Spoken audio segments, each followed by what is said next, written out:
Bonjour tous les messieurs et toutes les dames, bienvenue sur ma chaîne YouTube. C'est le dernier épisode de mon défi et je suis vraiment heureux que j'ai une opportunité de enregistrer cette vidéo avec mon professeur de français.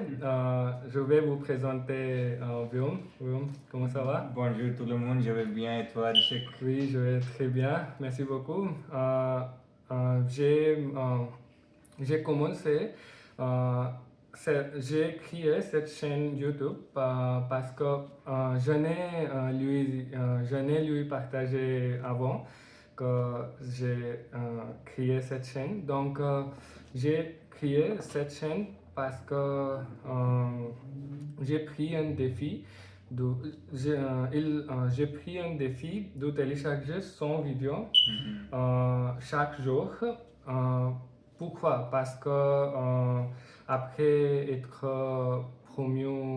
après avoir été promu à mon travail, j'ai réalisé que je n'avais pas trouvé beaucoup de temps pour faire l'apprentissage de la langue française. Donc, j'ai pensé que c'est une bonne chose de télécharger une vidéo chaque jour. Et oui, donc voilà pourquoi j'ai commencé cette chaîne YouTube. Et cet épisode est le dernier épisode de mon défi. Et oui, je suis très fier de moi-même parce que j'ai presque fini avec mon défi. Et oui, je vous remercie pour de m'avoir aidé, m'aide beaucoup avec mon apprentissage. Et Oui. oui, et c'est la fin du début, mais c'est la fin du défi, mais pas fin du français, c'est le Oui. début. Qu'est-ce que tu penses? Oui, je pense que premièrement, je suis très heureux de voir toutes les vidéos parce que c'est comme, tu es comme une réflexion de moi. Parce que quand j'ai pratiqué le français, j'ai fait la même chose. J'ai téléchargé des vidéos de mon expression orale sur YouTube Oui, parce que, j'ai vu. oui, sur parce la que je télé. voulais être je voulais avoir la cohérence de ma pratique, c'est pourquoi Oui. je voulais faire ça. Mais pour moi, j'ai téléchargé 25 ou 26 vidéos total. Mais pour toi, tu as téléchargé 100 vidéos Oui. et c'est quelque chose qui est, qui est beaucoup plus, on peut dire, oui, beaucoup plus dur parce que il est vraiment difficile de suivre quelque chose pendant plus de 3 mois. 100 vidéos, c'est plus de 3 mois. Donc, c'est-à-dire que tu as fait beaucoup de pratiques de l'expression orale et je peux le voir parce que maintenant, tu peux parler sans aucune, sans penser beaucoup dans la tête et tu peux parler couramment, il y a beaucoup de fluidité. Donc, c'est quelque chose, je pense que si vous apprenez, toutes les personnes qui voient cette vidéo, si vous apprenez le français, si vous commencez à faire seulement une chose, c'est télécharger, prendre des vidéos régulièrement et les télécharger sur YouTube. Ça va vous aider à vraiment améliorer votre fluidité de la langue française. Il n'y a pas besoin de choisir des sujets spécifiques, on peut juste parler de choses différentes. Réfléchir sur la journée. Sur la qu'est-ce que- journée, oui. C'est comme juste, comme on dit en anglais, journaling of the day. C'est quelque chose comme ça. Et oui, je pense que oui, je Parce suis que aussi fier de toi.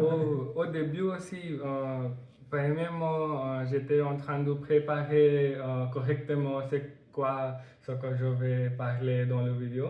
Mais après quelques jours, j'ai obtenu la confiance de parler juste comme ça. Si je suis en promenade ou quelque chose comme ça, j'ai perdu peur de parler. Et maintenant aussi, j'ai fait beaucoup d'erreurs, mais je ne pense pas beaucoup pour les erreurs, les grammaires.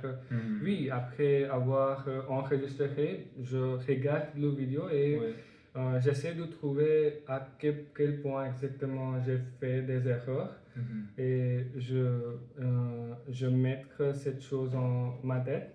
Oui. Mais oui, la fluidité est vraiment augmentée après Oui. avoir pris ce défi. Oui. Et aussi, il m'aidait beaucoup avec pas briser ma cohérence parce que, comme je dis, après avoir été promu à mon travail, mes responsabilités allaient augmenter.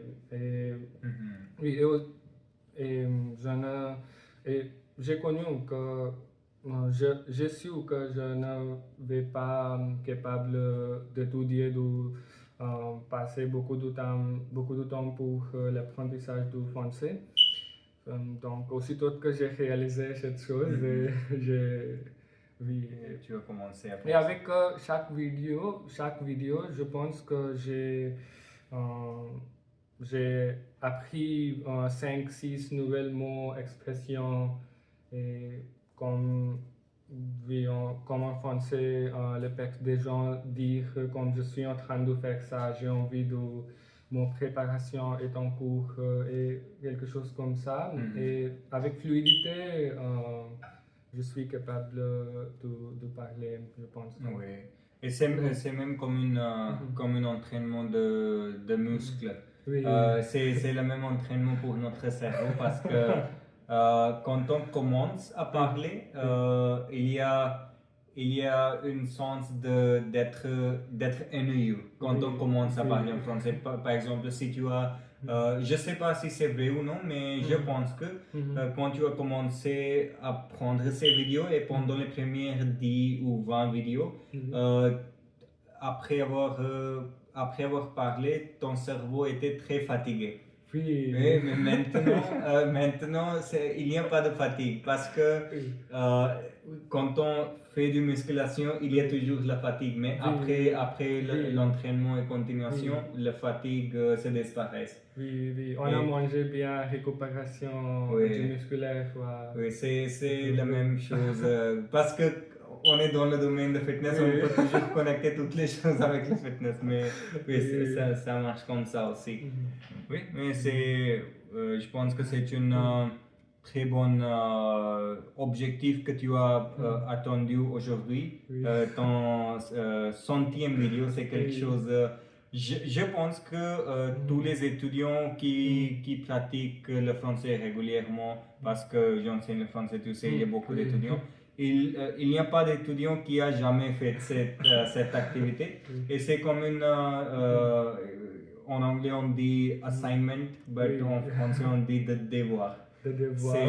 C'est un devoir que tu as donné à toi-même. Et je pense que c'était quelque chose qui était très nécessaire parce que généralement, quand on apprend la langue, on ne peut pas.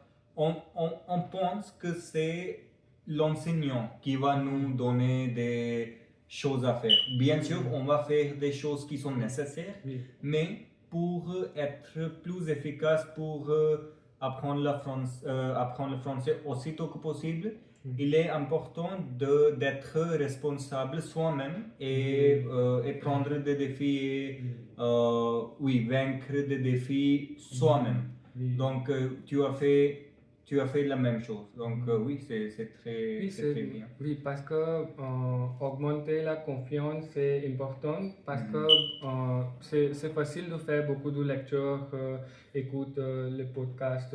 C'est vraiment simplement faire du courage de parler. C'est quoi dans notre cerveau à parler et parler couramment sans penser en anglais ou sans traduire en anglais.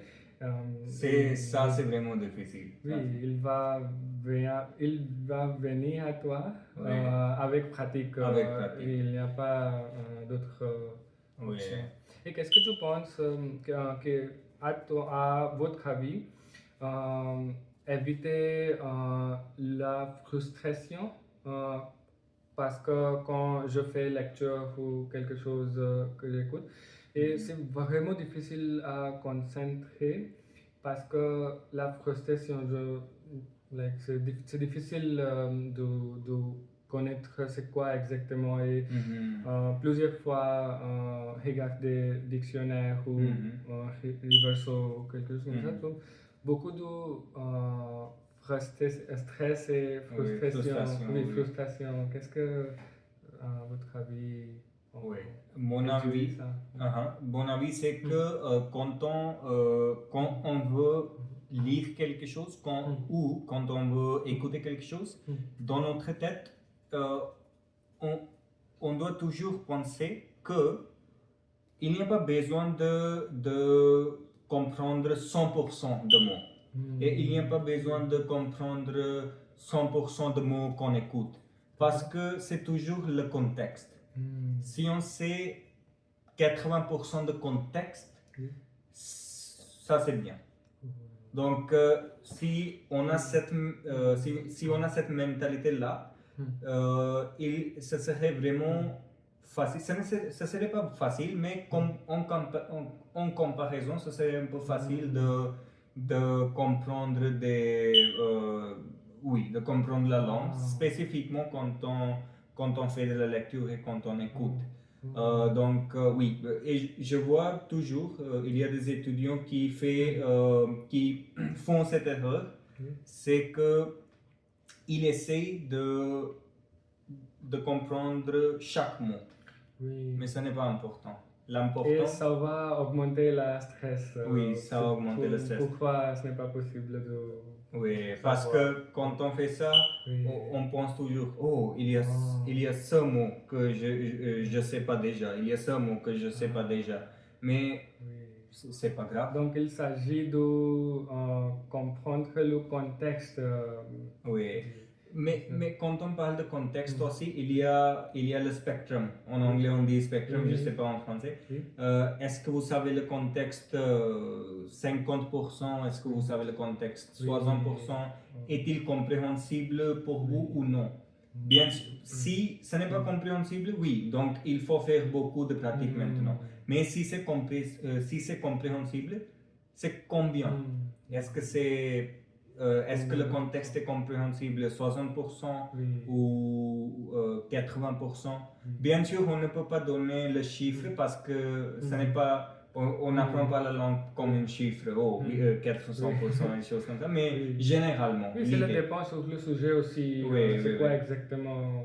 Oui, bien sûr, parce que par exemple, si pour moi, quand j'écoute quelque chose ou quand je lis quelque chose, si je consomme le contenu sur fitness et sur la santé générale, je vais comprendre beaucoup de choses. Même si je ne sais pas les mots, déjà, encore je vais comprendre beaucoup de choses. Mais si je consomme le contenu sur l'économie et sur les choses dans lesquelles je n'ai pas assez d'intérêt, dans tous ces contextes, oui, parce que ce n'est pas mon intérêt, mon cerveau ne serait pas intéressé à consommer le contexte. Et avant de faire cette lecture, le cerveau est déjà fatigué. Oui, c'est déjà fatigué.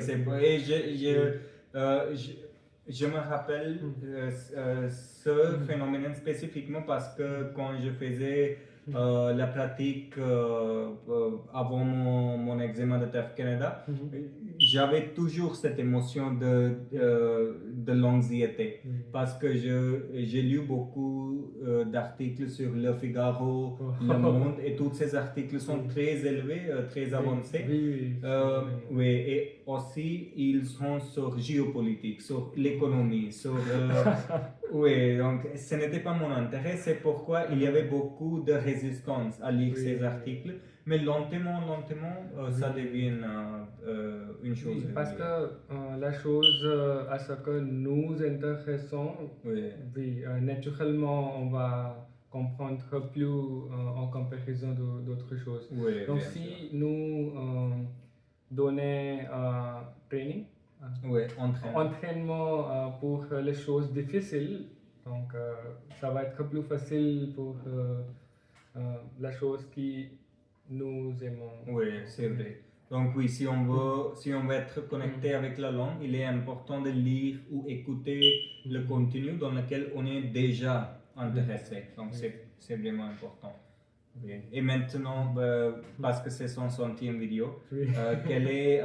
est-ce que tu veux continuer à télécharger plus de vidéos? Est-ce que tu veux arrêter ça pour faire d'autres choses? Oui, bah, beaucoup de pensées en ce moment est mélangées dans ma tête. Ouais. Si je pourrais continuer 101, 102, 103 et aller jusqu'à 200 ou quand j'ai vraiment humeur, mood, humeur, Humeur. humeur de télécharger ces jours seulement je vais télécharger. Mais je vais voir. Et en ce moment, je pense que je vais pratiquer plus pour expression écrite parce que je pense que maintenant c'est la chose ce que je ne suis pas capable d'écrire quelque chose vraiment fantastique. Donc, je vais pratiquer plus pour ça. Ouais. Mais je pense qu'avec cette chaîne, je vais, je Oui. vais voir. Oui, bien sûr. Pour l'écriture, je pense que parce qu'il y a beaucoup de grammaire, il faut faire de la grammaire correctement quand on écrit. Oui. C'est pour que ça devienne un peu difficile. Oui. Parce que quand je parle, c'est facile. La personne en face de toi ne voit pas des erreurs. Mais quand j'écris quelque chose, il va rester là-bas. Oui, oui, Oui. c'est vrai. L'écriture, c'est un peu difficile. Mais je suis vous très reconnaissant pour, et pour être ici sur ma chaîne YouTube. C'est mon plaisir. Mais à la fin, c'est toujours le travail d'une personne qui apprend. Ce n'est pas jamais le travail d'une personne qui enseigne, c'est toujours le travail d'une personne qui apprend parce que même si un enseignant enseigne, mais si un étudiant ne fait pas le travail dur, il n'y aura pas de progrès. Donc oui, il y a beaucoup d'autres étudiants qui veulent apprendre le français, mais ils ne peuvent pas le faire parce que ce n'est pas qu'ils ne peuvent pas le faire, mais dans la base de leur cerveau, ils pensent que ce n'est pas possible pour eux. C'est une mentalité subconscious dans leur tête. Mais pour toi et pour tous les étudiants qui réussissent à apprendre le français, dans leur conscient, dans leur sous-conscient, ils ont la mentalité positive, que oui, si je pratique, je vais le faire. Donc, pour apprendre, il faut avoir cette mentalité-là. Mais cela définitivement faire une différence si vous avez quelque chose qui va nous guider avec la préparation, dans laquelle direction exactement vous devez faire des efforts. Et merci beaucoup pour donner un exemple que c'est possible apprendre. Et si je le regarde votre chemin d'apprentissage, c'est vraiment qui me motive à apprendre. Donc, oui, merci beaucoup. On va terminer ce défi. Oui, c'est mon plaisir. Merci beaucoup. Bonne chance. Bonne chance à Richek. Bonne chance à toutes les personnes qui apprennent le français. Au revoir. Et à très bientôt pour une nouvelle vidéo. On va voir c'est quoi pour une nouvelle vidéo. Mais oui, merci beaucoup pour être ici sur ma chaîne YouTube et regarder cette vidéo. Au revoir.